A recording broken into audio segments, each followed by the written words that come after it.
Hey, what's up, folks? It's Will here with a new video. I know it's been a while since my first one, but you've had Rob and Josh keeping you company with Stick of Truth and Portal 2, so I really don't feel that bad about my absence. Now, quick note before I get into things. The game that you're watching, Kerbal Space Program, is not actually what I'm going to be talking about today. It's really there just to keep you entertained while I talk to you. Instead, this is going to be more of a one-person Geek Out Nerd Rage segment where I talk about something that's been on my mind for a while, and that's the movie adaptation of Lois Lowry's book The Giver. Now, the movie comes out, I believe, August 15th of this year. So, official spoiler warning for those of you who haven't read the book. Shame on you, but we'll move on. Now, I think I would be remiss if I didn't talk about the actors associated with the movie, at least in brief, so I'll get that out of the way pretty quickly. We've got Jeff Bridges as the Giver, and that's really cool. He's an amazing actor. I've loved him in pretty much everything he's been in. And it's kind of funny because apparently he's been pushing for this movie to be made for the past 20 years or so, and in fact wanted Lloyd Bridges from Airplane to play the Giver. So I thought that was pretty funny. Then we've got Meryl Streep as one of the elders. She seems to be the head honcho of the organization, so that's kind of interesting. Definitely the big star power between Bridges and Streep. Then we've got Taylor Swift as the Giver's daughter, and that's kind of odd that it's Taylor Swift, but we'll see how that goes. I know that the Giver's daughter, Rosemary, doesn't have a huge part in the book.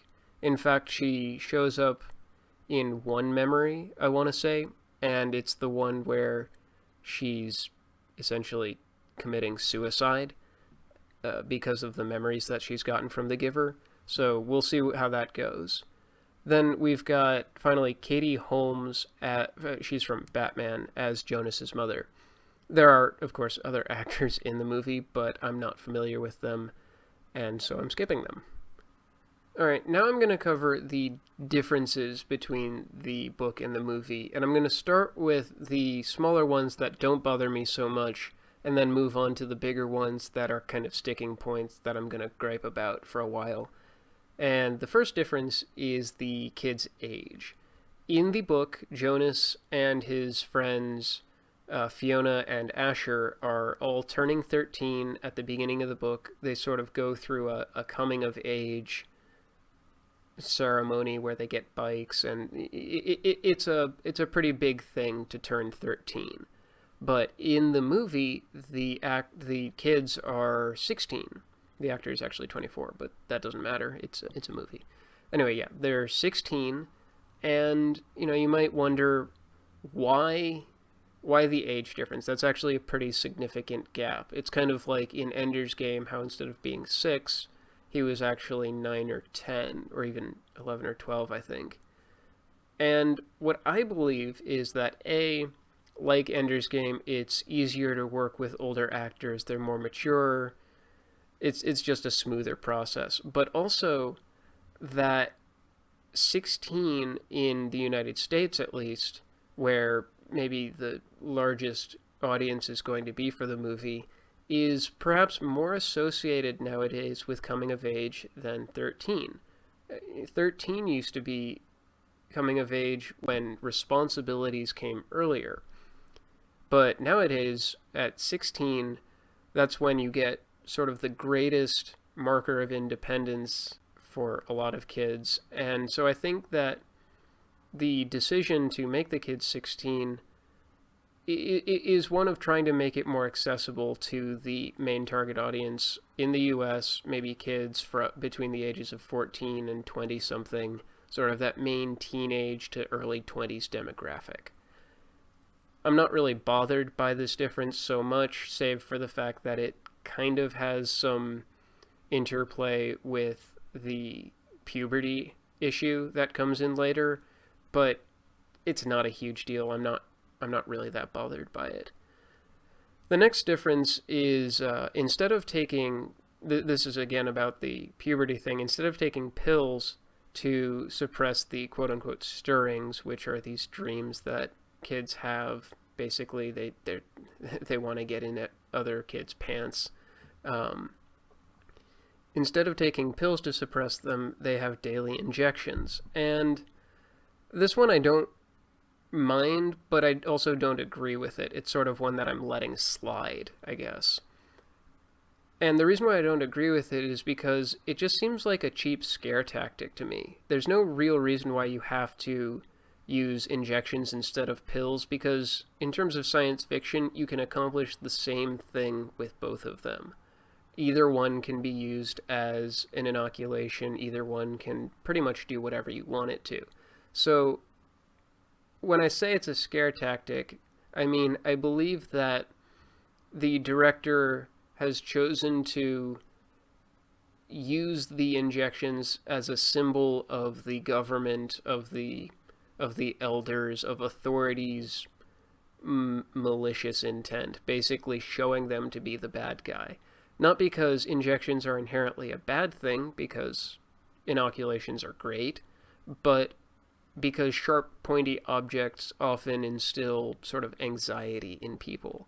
And so I think they're trying to use that as a subconscious indicator of authorities' bad guyness. So, it's all right. I don't mind. I don't think it's necessary, though. The next difference that I noticed is that technology seems far more advanced than in the book. As far as I can tell, in the book, they really didn't have much in the way of technology. The most advanced thing was an incinerator and planes, I think, when Jonas is escaping the town. They never really described the planes, but they just mentioned that they were flying overhead and searching for him. So at least 1970s technology probably, but there was no indicator that there was the ultra-modern stuff that we see in the movie, which seems to be sort of sterile, modern stuff, the stereotypical modern stuff, something that you might see in... Oh, I actually can't come up with a movie right now, but, the clean white lines. We've got these weird techno bikes that people are riding. The ships are hovercrafts. It's some kind of more like Hunger Games level technology, except in the capital.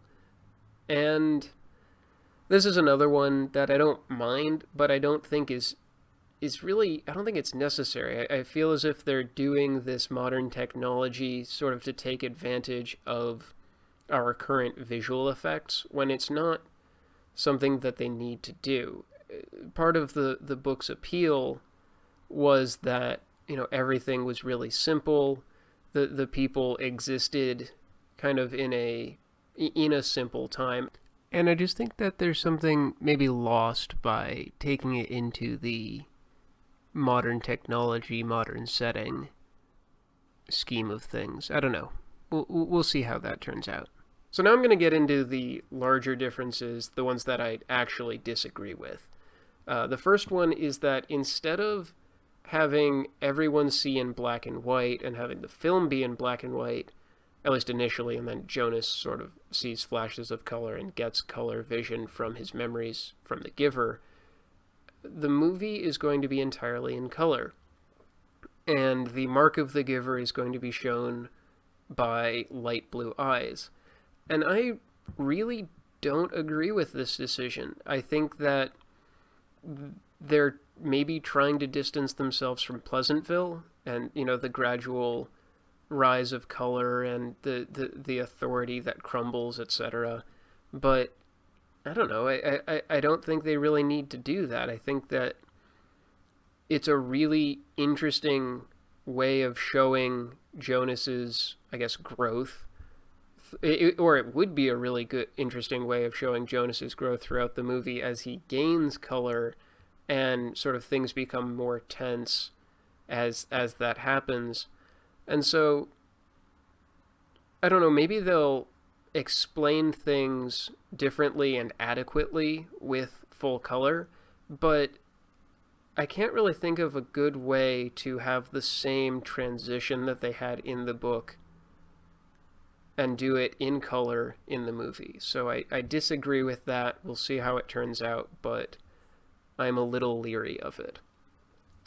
The next difference that I don't like was that the conflict between Jonas and Authority seems far more visible, more prevalent, more visceral. I'll use the term.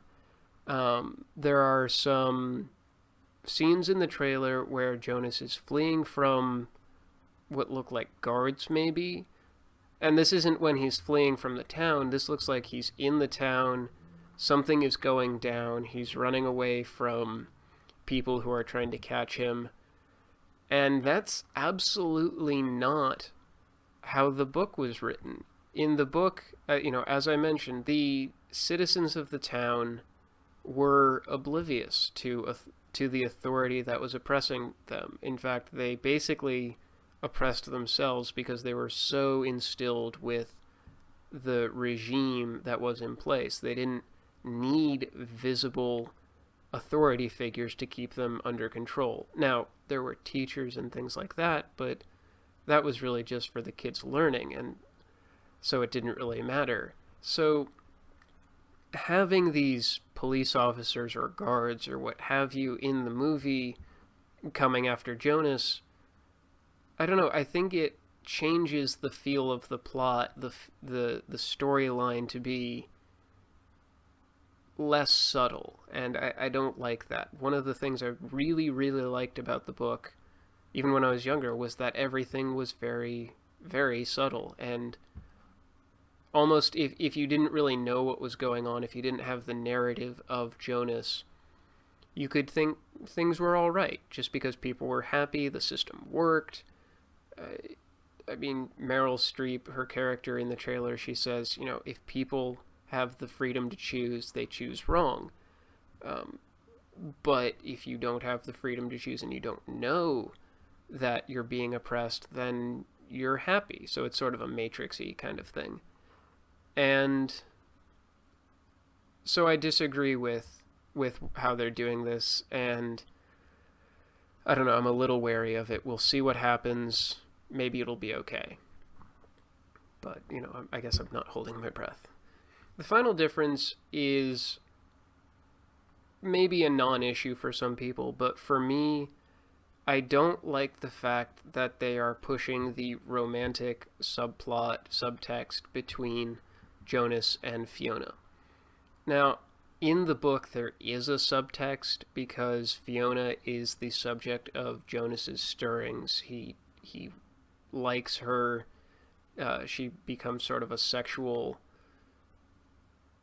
not object, but fixation point for him. But it's not overt because it doesn't have other than the sort of illustrating the stirrings, the puberty, it doesn't have, it's not a really central point.